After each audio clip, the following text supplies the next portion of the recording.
Hello दोस्तों, स्वागत है आपका प्रियंका लर्निंग क्लासेस में। 66वीं बीपीएससी, बिहार एसएससी और बिहार दरोगा को ध्यान में रखते हुए एनसीईआरटी की सीरीज करवाई जा रही है। इसके अंतर्गत हम लोग अर्थव्यवस्था के क्वेश्चन को देखेंगे ताकि एग्जाम में कोई क्वेश्चन नहीं छूटे। तो चलिए हम लोग देखते हैं इकोनॉमिक्स के क्वेश्चन। आज का टॉपिक है आर्थिक विकास एवं समृद्धि। इससे रिलेटेड जो भी क्वेश्चन बनेंगे उसे देखते हैं। तो पहला क्वेश्चन है, भारत में पूंजी निर्माण संबंधी आंकड़े एकत्रित करने का कार्य कौन करता है? तो ये भारतीय रिजर्व बैंक और केंद्रीय सांख्यिकी कार्यालय करता है। इसकी व्याख्या देखिए, भारत में पूंजी निर्माण के आंकड़े एकत्रित करने का कार्य भारतीय रिजर्व बैंक आरबीआई तथा केंद्रीय सांख्यिकी कार्यालय सीएसओ के द्वारा किया जाता है। इसके अतिरिक्त केंद्रीय सांख्यिकी कार्यालय औद्योगिक उत्पादन सूचकांक आईआईपी, उपभोक्ता मूल्य सूचकांक सीपीआई, वार्षिक उद्योग सर्वेक्षण एएसआई आदि से संबंधित आंकड़ों का भी संकलन एवं प्रकाशन करता है। नेक्स्ट क्वेश्चन हम लोग देखते हैं, निम्न में से कौन एक आर्थिक समृद्धि का परिचायक है? तो ये होगा किसी निश्चित अवधि में चालू कीमतों पर राष्ट्रीय आय में वृद्धि। इससे रिलेटेड फैक्ट को देखते हैं, किसी निश्चित अवधि में चालू कीमतों पर राष्ट्रीय आय में वृद्धि को आर्थिक समृद्धि का परिचायक माना जाता है। आर्थिक समृद्धि से अभिप्राय किसी निश्चित समावधि में किसी अर्थव्यवस्था में होने वाली वास्तविक आय में वृद्धि से है। प्रायः सकल राष्ट्रीय उत्पाद, सकल घरेलू उत्पाद तथा प्रति व्यक्ति आय में वृद्धि को आर्थिक समृद्धि कहते हैं, जबकि आर्थिक विकास जीवन की गुणवत्ता को प्रदर्शित करता है। नेक्स्ट क्वेश्चन देखते हैं, निम्नलिखित में से कौन द्वितीय पीढ़ी के आर्थिक सुधारों का भाग्य नहीं है? तो इसका आंसर हो जाएगा सी, न्यायिक प्रणाली के सुधार। इसका व्याख्या हम लोग देखें, न्यायिक प्रणाली से सुधारों को छोड़कर सभी विकल्प सरकार द्वारा आर्थिक सुधारों का द्वितीय पीढ़ी के भाग है। इन सुधारों का उद्देश्य समावेशी विकास को लक्ष्यों को प्राप्त करना है। वर्तमान समय में भारत तृतीय पीढ़ी के आर्थिक सुधारों की प्रक्रिया में है, जिसमें वस्तु एवं सेवा कर, दिवालिया कानून तथा मुद्रा बैंक का गठन आदि शामिल है। नेक्स्ट क्वेश्चन देखते हैं, आर्थिक विकास सामान्यतः युग्मित होता है स्फीति के साथ। इसकी व्याख्या देखिए, आर्थिक विकास के साथ साथ जब प्रति व्यक्ति आय बढ़ती है तब लोगों की क्रय शक्ति में वृद्धि होती है और वस्तुओं की मांग बढ़ जाती है। इसी कारण आर्थिक विकास को सामान्यतः स्फीति इन्फ्लेशन के साथ युग्मित किया जाता है। अब स्फीति की विपरीत परिस्थिति है, वस्तुओं की कीमत एवं मांग में एक समान सतत गिरावट दर्ज की जाती है। नेक्स्ट क्वेश्चन देखते हैं, भारत का आर्थिक सर्वेक्षण प्रत्येक वर्ष किस संस्था द्वारा प्रकाशित किया जाता है? तब भारत सरकार वित्त मंत्रालय द्वारा। इसकी व्याख्या देखें, भारत के आर्थिक सर्वेक्षण इकोनॉमिक सर्वे ऑफ इंडिया का प्रकाशन प्रत्येक वर्ष भारत सरकार के वित्त मंत्रालय आर्थिक विभाग द्वारा किया जाता है। आर्थिक सर्वेक्षण में पिछले वित्तीय वर्ष के विकास की प्रवृत्ति, योजनाओं एवं उनके समयावधि परिणामों के विवरण के साथ ही अर्थव्यवस्था के पूर्वानुमान एवं नीतियाँ स्तर पर चुनौती संबंधित विस्तृत सूचनाएं सम्मिलित करती रहती है। नेक्स्ट क्वेश्चन देखते हैं, किसी देश में आर्थिक समृद्धि अनिवार्य रूप से होगी यदि देश की पूंजी निर्माण होता है। इसकी व्याख्या देखिए, अर्थशास्त्रियों ने पूंजी निर्माण को आर्थिक विकास का सबसे महत्वपूर्ण तत्व माना है। आर्थिक समृद्धि से अभिप्राय एक निश्चित समावधि में किसी अर्थव्यवस्था में होने वाली वास्तविक आय में वृद्धि से है।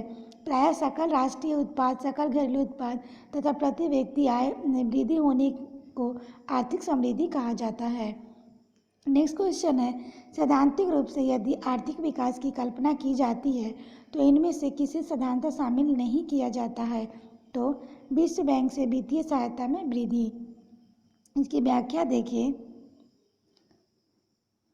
आर्थिक विकास में सकल घरेलू उत्पाद जीडीपी, सकल राष्ट्रीय उत्पाद जीएनपी व प्रति व्यक्ति सकल राष्ट्रीय उत्पाद पर कैपिटा जीएनपी में वृद्धि का ध्यान रखा जाता है। इसमें विश्व बैंक अथवा किसी बाह्य या आंतरिक अभिकरण एजेंसी द्वारा लिए गए ऋण, पुरानी वस्तुओं के विक्रय से प्राप्त धन आदि को शामिल नहीं किया जाता है। नेक्स्ट क्वेश्चन देखते हैं, निम्नलिखित में से कौन सा भारतीय अर्थव्यवस्था का लक्षण नहीं है?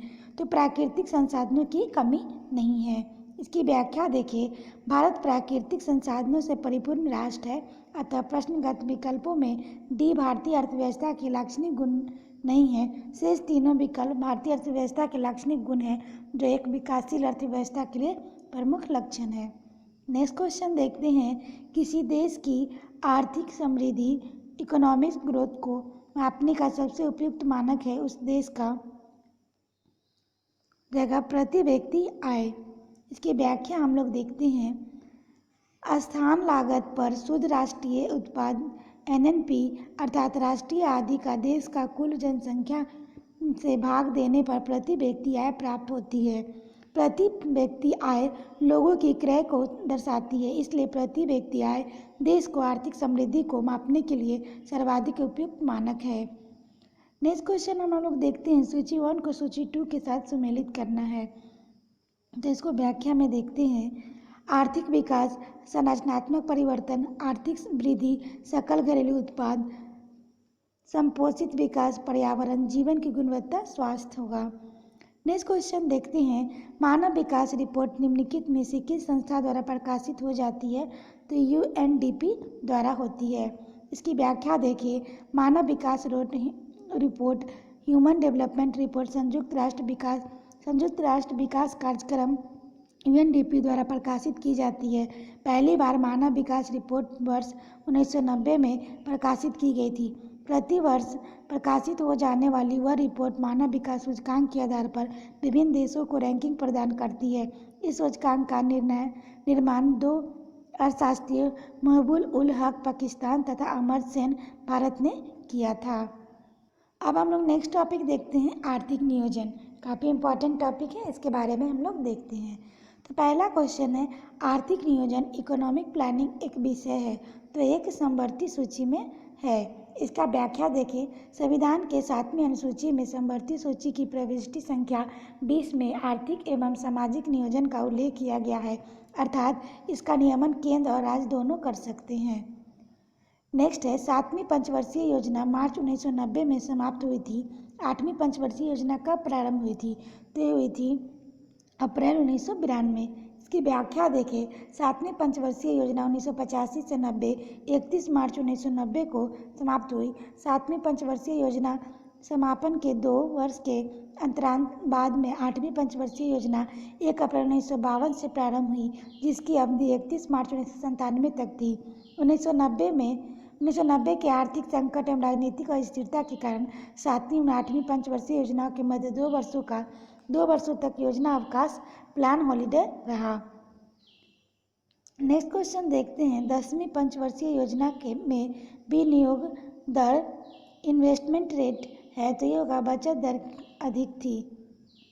इसकी व्याख्या देखें, 10वीं पंचवर्षीय योजना में घरेलू बचत दर सकल घरेलू उत्पाद जीडीपी का लगभग 26.84% थी, जबकि इस अवधि में विनियोग दर सकल घरेलू उत्पाद का 28.41% थी, इसलिए विनियोग दर बचत दर से अधिक थी।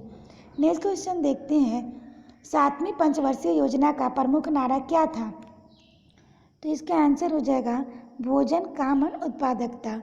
इसकी व्याख्या देखिए, इस योजना में उन सभी नीतियों पर बल दिया गया जो खाद्यान्न की उत्पादन में तीव्र वृद्धि एवं रोजगार अवसर को बढ़ा सके, उत्पादकता में वृद्धि कर सके। इस योजना 1985 से 1990 के दौरान भारत गंभीर आर्थिक संकट से ग्रस्त था। परिणाम वर्ष 1991 में भारत ने उदारीकरण के युग में प्रवेश किया और इस समय अर्थव्यवस्था व्यापार घाटा और राजकोषीय घाटा के रूप में जुड़वा घाटा ट्विन डिफियंस की समस्या उत्पन्न हो गई थी। नेक्स्ट हम लोग देखते हैं, 11वीं पंचवर्षीय योजना का शीर्षक मुख्य उद्देश्य क्या था? तो ये था तीव्रतर अधिक समावेशी वृद्धि की ओर।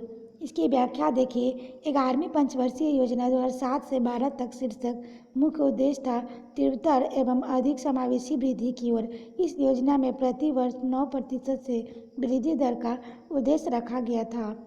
नेक्स्ट है, निम्नलिखित में से राष्ट्रीय विकास परिषद का अध्यक्ष कौन होता है? तो भारत का प्रधानमंत्री। इसकी व्याख्या देखिए। 6 अगस्त 1952 को राष्ट्रीय विकास परिषद NDC की स्थापना की गई थी। यह एक संविधानेतर निकाय है जिसका अध्यक्ष प्रधानमंत्री होता है। केंद्रीय कैबिनेट मंत्री, सभी राज्यों के मुख्यमंत्री, केंद्र शासित प्रदेश के प्रशासन इसके सदस्य होते हैं। नेक्स्ट क्वेश्चन है, भारत में संपोषणीय विकास का लक्ष्य सर्वप्रथम किस पंचवर्षीय योजना में अपनाया गया था? तो चतुर्थ पंचवर्षीय योजना में अपनाया गया था। इसका व्याख्या देखिए। भारत में सर्वप्रथम संपोषणीय विकास का लक्ष्य चतुर्थ पंचवर्षीय योजना में अपनाया गया था। इस योजना की अवधि 1969 ईस्वी में 1974 ईस्वी तक थी, परंतु भारतीय पाकिस्तान युद्ध वर्ष 1971 के कारण इस योजना में अपने निर्धारण लक्ष्यों को प्राप्त करने में असफल रही। नेक्स्ट क्वेश्चन देखते हैं, 10वीं पंचवर्षीय योजना के दौरान समृद्धि दर अधिकतम थी तो दलहन और तिलहन में। 10वीं पंचवर्षीय योजना के दौरान प्रश्नगत फसलों में उनके संबंधित समृद्धि दर का विवरण निम्नलिखित है। दलहन और तिलहन में 4.29, फल एवं सब्जियां में 2.97, अनाज है 1.28, अन्य फसलें 3.58 है। नेक्स्ट क्वेश्चन अब हम लोग देखते हैं, वर्ष 2000 से 2002 में सकल घरेलू उत्पाद में वृद्धि 10वीं योजना में निर्धारण लक्ष्यों की तुलना में संभावना के लगभग आधी हुई। इसकी व्याख्या देखें। वर्ष 2000 से 1 तथा वर्ष 2001-2 में सकल घरेलू उत्पाद में वृद्धि क्रमशः 4.4% तथा 5.8% रही। इस प्रकार वर्ष 2000 से 2002 में औसत वार्षिक वृद्धि दर 5.1 रही, जो 10वीं पंचवर्षीय योजना के प्रत्याशित 8.1 वृद्धि दर के लक्ष्यों का लगभग आधी है। नेक्स्ट है, निम्नलिखित में से किस पंचवर्षीय योजना में मानव विकास को सारे विकास प्रयासों का सार तत्व माना गया है? तो हो जाएगा 8वीं पंचवर्षीय योजना। इसकी व्याख्या देखिए। 8वीं पंचवर्षीय योजना में मुख्यतः मानव विकास पर बल दिया गया था। यह पंचवर्षीय योजना राजा राम मोहन मॉडल पर आधारित थी। इस योजना 1992 से 97 तक अस्तित्व में रही। इस योजना को आर्थिक संकट दूर करने के उद्देश्य से लगाई गई थी। इसे LPG सुधार के नाम से जाना जाता है। नेक्स्ट क्वेश्चन है, निम्नलिखित में से किस पंचवर्षीय योजना में आत्मनिर्भरता पर अधिक बल दिया गया था? तो पंचम पंचवर्षीय योजना। इसकी व्याख्या हम लोग देखते हैं। 5वीं पंचवर्षीय योजना 1974 से 1978 हुई में कृषि एवं रक्षा क्षेत्र में आत्मनिर्भरता पर अधिक बल दिया गया। साथ ही इसमें रोजगार, गरीबी उन्मूलन और न्याय आदि पर प्रमुख लक्ष्य रखे गए। नेक्स्ट है, वर्तमान में भारत की योजनाओं में सर्वाधिक व्यय हेतु अधिकतम साधन कहाँ से प्राप्त किए जाते हैं? तो ऋण से। नेक्स्ट है, इसके हम लोग व्याख्या देखें। वर्तमान में भारत की योजनाओं में सर्वाधिक व्यय हेतु अधिकतम साधन ऋणों के माध्यम से प्राप्त किए जाते हैं। ऋणों के अंतर्गत बाजार ऋण, अल्पावधि ऋण, विदेशी सहायता, लघु बचतों के बदले में जारी प्रतिभूतियाँ, राज्य भविष्य निधियाँ, पूंजीगत प्राप्तियों के उधार एवं अन्य देयताएं आते हैं। नेक्स्ट हम लोग देखते हैं, 12वीं पंचवर्षीय योजना का मुख्य उद्देश्य क्या था? तो तीव्रता धारणीय एवं अधिक समावेशी विकास। इसकी व्याख्या देखिए। 12वीं पंचवर्षीय योजना 2012 से 17 का मुख्य उद्देश्य था तीव्रता धारणीय एवं अधिक समावेशी विकास। यह अंतिम पंचवर्षीय योजना थी। अब नीति आयोग ने पंचवर्षीय योजनाओं के स्थान पर भिन्न भिन्न अवधियों की 3 योजनाएं प्रस्तावित की थी। 15 वर्षीय दृष्टिपत्र, 7 वर्षीय रणनीति तथा 3 वर्षीय एक्शन एजेंडा। अब हम नेक्स्ट क्वेश्चन देखते हैं, राष्ट्रीय नियोजन में रोलिंग प्लान की अवधारणा किस सरकार के द्वारा लागू की गई थी? तो जनता पार्टी की सरकार के द्वारा। इसकी व्याख्या देखिए। अनवरत योजना या रोलिंग प्लान एक ऐसी योजना है जो कुछ वर्षों के लिए बनाई जाती है तथा प्रत्येक वर्ष अर्थव्यवस्था की आवश्यकता के अनुसार इसमें संशोधन किया जाता है। यह अवधारणा जनता पार्टी की सरकार 1997 से 1980 द्वारा लागू की गई थी। नेक्स्ट क्वेश्चन देखते हैं, प्रथम पंचवर्षीय योजना किस वर्ष प्रारंभ की गई थी? तो वर्ष 1951 से 52। इसकी व्याख्या देखें। प्रथम पंचवर्षीय योजना 1 अप्रैल 1951 को प्रारंभ हुई थी। 31 मार्च 1956 तक अस्तित्व में रही। इस योजना हेराल्ड डोमर समृद्धि मॉडल पर आधारित थी। इस योजना का मुख्य उद्देश्य कृषि क्षेत्र का विकास करके खाद्य आयात में कमी लाना था। नेक्स्ट क्वेश्चन अब हम लोग देखते हैं, नेशनल प्लानिंग कमेटी का गठन किसने किया था? तो सुभाष चंद्र बोस ने किया था। इसकी व्याख्या देखिए, वर्ष 1938 में राष्ट्रीय योजना समिति नेशनल प्लानिंग कमेटी का गठन सुभाष चंद्र बोस के निर्देश में किया गया था। इस कमेटी के अध्यक्ष जवाहरलाल नेहरू थे। कांग्रेस के हरिपुरा अधिवेशन 1938 के दौरान इसकी घोषणा की गई थी। नेक्स्ट क्वेश्चन देखते हैं, योजना अवकाश की अवधि संबंधित है तो 1966 से 59। इसकी व्याख्या देखिए, 1 अप्रैल 1966 से 31 मार्च 1969 तक 3 वर्ष कोई भी पंचवर्षीय योजना अस्तित्व में नहीं रही। अतः 1966 से 69 के मध्य की अवधि को ही भारतीय नियोजन के इतिहास में योजना अवकाश कहा जाता है। नेक्स्ट क्वेश्चन देखते हैं, 10वीं पंचवर्षीय योजना में किस क्षेत्र में उच्चतम वृद्धि दर लक्षित की गई थी? तो संचार। इसकी व्याख्या देखिए, 1 वर्ष 2002 से 31 मार्च 2007 तक की अवधि वाली 10वीं पंचवर्षीय योजना में संचार क्षेत्र में 15% वृद्धि दर का लक्ष्य निर्धारित किया गया था, जो अन्य क्षेत्रों की लक्षित वृद्धि दरों में अधिक थी। नेक्स्ट क्वेश्चन देखते हैं, 11वीं पंचवर्षीय योजना में किस क्षेत्र में सबसे अधिक रोजगार के अवसर में वृद्धि की आशा की गई थी? तो इसका आंसर हो जाएगा बी, यानी कि निर्माण कार्य में। इसकी व्याख्या देखिए, 11वीं पंचवर्षीय योजना में सबसे अधिक रोजगार अवसर में वृद्धि की आशा निर्माण कार्य क्षेत्र में 8.27% की गई थी। नेक्स्ट क्वेश्चन देखते हैं, 20 सूत्रीय आर्थिक कार्यक्रम सर्वप्रथम प्रारंभ किया गया था तो 1975 में। इसकी व्याख्या देखिए, इंदिरा गांधी की सरकार द्वारा वर्ष 1975 में 20 सूत्रीय कार्यक्रम प्रारंभ किया था। इसका मुख्य उद्देश्य कृषि एवं औद्योगिक उत्पादन को बढ़ावा देना था। इसकी व्याख्या देखें। नेक्स्ट क्वेश्चन अब हम लोग देखते हैं, अर्थव्यवस्था में कोर सेक्टर से तात्पर्य है चयनित आधारभूत उद्योग। इसकी व्याख्या है, कोर सेक्टर अर्थव्यवस्था के 8 ऐसे उद्योग हैं जो अर्थव्यवस्था के दीर्घकालिक आर्थिक विकास की दृष्टि से विशेष महत्व रखते हैं। इसके अंतर्गत कोयला, कच्चा तेल, प्राकृतिक गैस, पेट्रोलियम, रिफाइनिंग उत्पाद, उर्वरक, इस्पात, सीमेंट तथा विद्युत शामिल है। नेक्स्ट क्वेश्चन देखते हैं, 11वीं पंचवर्षीय योजना में सकल घरेलू उत्पाद के वार्षिक समृद्धि दर का लक्ष्य क्या था? तो 9.0%। इसकी व्याख्या देखिए, 11वीं पंचवर्षीय योजना 2007 से 12 के दौरान सकल घरेलू उत्पाद की वार्षिक समृद्धि दर का मूल्य लक्ष्य 9.0% था, जिसे संशोधन के बाद घटाकर 8.1 कर दिया गया था। नेक्स्ट क्वेश्चन देखते हैं, 12वीं पंचवर्षीय योजना की अवधि क्या थी? तो 2012 से 2017। इसकी व्याख्या देखें, 12वीं पंचवर्षीय योजना की अवधि वर्ष 2012 से 17 तक थी। राष्ट्रीय विकास परिषद NDC द्वारा 27 दिसंबर 2012 को 12वीं पंचवर्षीय योजना को स्वीकृति प्रदान की गई थी। तो आज के लिए इतना है दोस्तों, फिर मिलते हैं हम लोग नेक्स्ट वीडियो में। थैंक यू, और चैनल को सब्सक्राइब करें, शेयर करें, कमेंट करें। Thank you.